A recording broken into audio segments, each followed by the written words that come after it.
What's up mga paps? For today's video, papakita namin paano kami pumunta sa Fancy Pan. Kung gusto nyo mabilis biyahe nyo, dito kayo magsisimula sa Sapa Station. Ang maa-advise ko sa inyo, kumuha na kayo ng ticket sa Klook para dito, scan na lang QR nyo. Pwede rin naman doon, kaso kapag marami nakapila, matatagalan kayo. Tingnan nyo, madaling madali.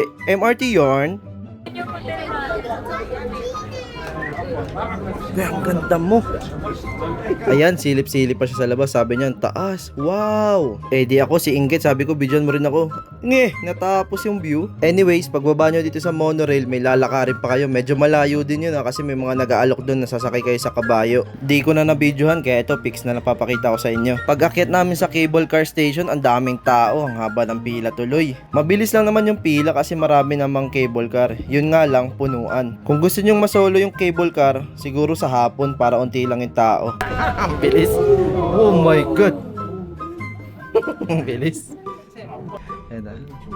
Bagay.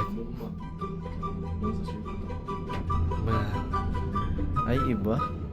Mas kalma dito. Sa Taiwan yung hindi eh. Kapag may ganun. Doon ako natakot eh. Dito nga pala sa cable car, masyado siyang mahaba and matagal.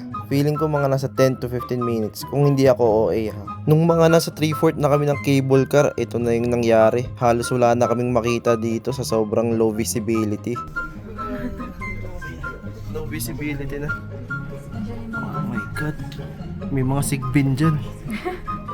Dito nga pala natutuwa na ako kasi may nakikita na ako mga puno. Medyo nakakatakot kasi yung akala mo umaandar pa yung relasyon nyo pero wala na palang kayo. Aray ko, hugot yarn.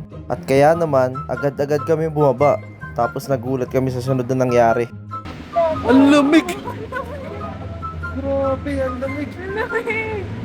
Oh my gosh! Literal na hamog. Ang dami. Ulap na kasi ito eh. Paano ba yan mga paps? Hanggang dito na lang muna. Sa susunod na upload na lang yung Fancy Fun vlog ko. Kaya ayun, paalam! Muaps!